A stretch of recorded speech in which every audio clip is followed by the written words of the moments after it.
Om Shanti. Good morning, नमस्कार। कल आपको बताया गया था कल्प वृक्ष के बारे में। आज कोर्स का 7वां दिन है। आज आपको बताएंगे भारत के उत्थान और पतन के 84 जन्मों की अद्भुत कहानी। परमपिता शिव परमात्मा ज्योति बिंदु निराकार होनार महाभारी विनाश का समय निराकार परमात्मा शिव के साथ प्रीत बुद्धि वालों की विजय होती है। ऐसी महाभारी महाभारी लड़ाई महामारी जो चल रही है, ऐसे में जिन आत्माओं का परमात्मा से प्रीत है उनकी सदा विजय होती है। तो दिखाया गया यह संगम युग है। संगम युग में ब्रह्मा सरस्वती प्रजापिता ब्रह्मा जगदम्बा सरस्वती प्रजापिता ब्रह्मा के द्वारा से परमात्मा ने आकर इस चित्र में दिखाया गया है। ये दिखाया गया है कि सरस्वती ये दिखाई हैं जगदम्बा और प्रजापिता ब्रह्मा। यहाँ पर हम संगम युग पर परमपिता परमात्मा को याद करते हैं। तो रूहानी ज्ञान और राजयोग याद की यात्रा द्वारा सदगति व जीवन मुक्ति। जीवन मुक्ति कहाँ? ये परम धाम है, शिव परमात्मा का धाम, इसको मुक्ति कहा जाता है। जब यहाँ पर बैठकर हम भगवान को याद करते तो हमें क्या यहाँ पर मुक्ति मिलती। मुक्ति से हम जीवन मुक्ति यानी बैकुंठ में आते हैं। ये बैकुंठ दिखाया गया है, ये बैकुंठ है। तो जब यहाँ पर हम संगम युग पर भगवान को याद करते हैं तो हमारी आत्मा एवर प्योर हो जाती है, एवर संपूर्ण पवित्र बन जाती है, हीरे जैसी बन जाती है। तो हम बैकुंठ यानी हीरे जैसी दुनिया में आ जाते, एकदम सतो प्रधान हमारी आत्मा हो जाती है। और यहाँ पर क्या दिखाया गया है कि सबसे पहले जैसे बीज में 2 पत्ते दिखाए गए हैं, ऐसे ही भगवान बीज है, 2 पत्ते राधे कृष्ण दिखाया। स्वयंवर के बाद यही लक्ष्मी नारायण होते हैं। और यहाँ पर 16 कला संपूर्ण निर्विकारी ये देवता घराना होता है, इसको कहते हैं देवता घराना। और यहाँ पर हमारे मात्र 8 जन्म होते हैं, 16 कला संपूर्ण होते हैं। इसी के बाद में और यहाँ पर उम्र होती है 1250 वर्ष। इसके बाद में यही त्रेता युग दिखाया गया है, ये है त्रेता युग। त्रेता युग में यही आत्मा राम सीता बनती है। और यहाँ पर क्या होता है, 14 कला हो जाती है और ये क्षत्रिय घराना होता है। और यहाँ पर कलाएं 14 होती हैं, जन्म 12 होते हैं। यहाँ 8 जन्म होते हैं, यहाँ पर 12 जन्म होते हैं और कलाएं 2 घट जाती हैं। तो इसको कहा गया है राम सीता। तो यहाँ सतो प्रधान और यहाँ से प्रधानता दिखाई गई है। इसको कहते हैं चंद्रवंशी यानी चंद्रवंशी घराना। फिर यहाँ पर दिखाया गया है ये द्वापर युग में बताया गया है। यहाँ पर हमारे क्या है, 8 कलाएँ रह जाती हैं, जन्म बढ़ जाते 21 जन्म। यहाँ 8 जन्म, यहाँ 12 जन्म।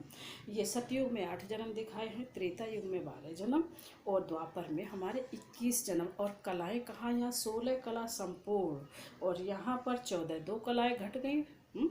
और यहाँ पर आ गई ये द्वापर युग में कितना, 8 कला यानी आधी रह गई हैं।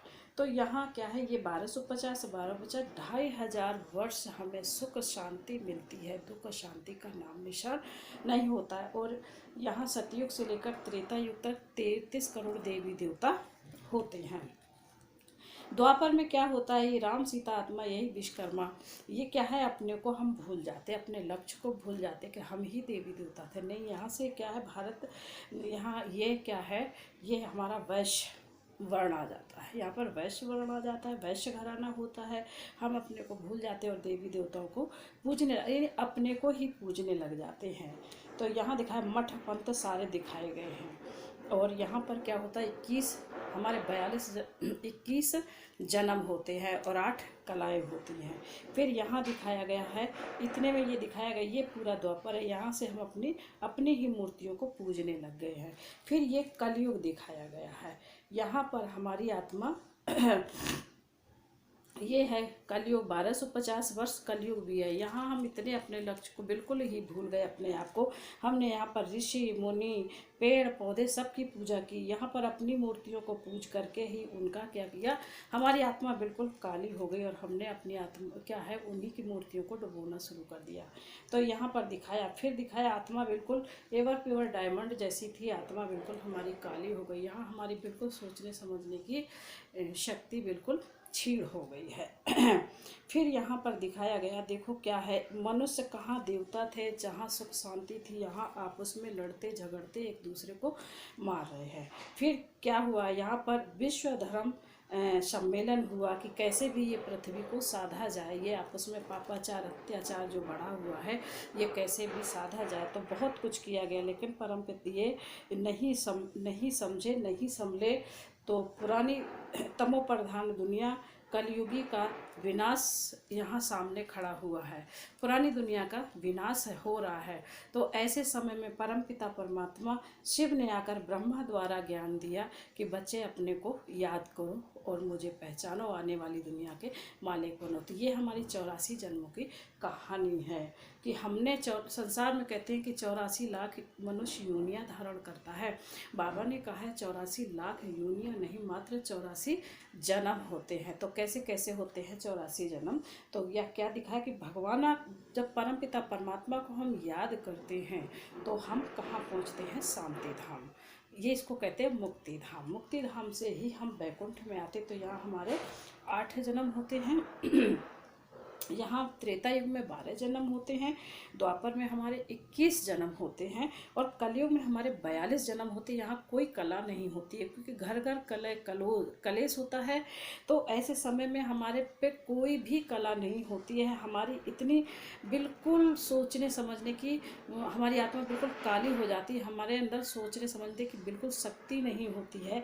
यहाँ तक हमने क्या किया है, पेड़ पौधे और हर चीज़ को कण कण में भगवान को ढूंढना चालू कर दिया, हमारी बुद्धि बिल्कुल पत्थर जैसी हो गई है। तो ऐसे समय में परमपिता परमात्मा ने आकर हमें ज्ञान दिया और उसको कहते हैं एक जन्म, जिसको कहते कलयुग जा रहा, सतयुग आ रहा, बीच का समय जो हमारा प्रभु मिलन समय है उसको संगम युग कहा जाता है। वह हमारा एक जन्म मिलाकर हमारे 84 जन्म होते हैं। तो यहाँ बताया कि 8 जन्म, 12 जन्म, 20 हो गए, 21 जन्म, तो कितने हो गए, 41 जन्म और फिर 42 जन्म, यहाँ तो 83 जन्म और एक जन्म संगम का मिलाकर हमारे 84 जन्म होते हैं। तो ये हमारा 84 जन्मों का चक्र है। अद्भुत कहानी है 84 जन्मों की, जो परमपिता परमात्मा द्वारा समझाई गई है। तो मैं यही कोशिश करूँगी कि इस कोर्स को बड़े ध्यान से अच्छी रीति समझें और अपने जीवन में उतारें। और 84 लाख योनियाँ नहीं हैं, मात्र 84 जन्म हमारे होते हैं। तो बाबा ने कहा है कि हाँ, प्रभु को, परमात्मा से परमात्मा को याद करोगे तो आपको मुक्ति और जीवन मुक्ति प्राप्त होगी। अच्छा, ओम शांति।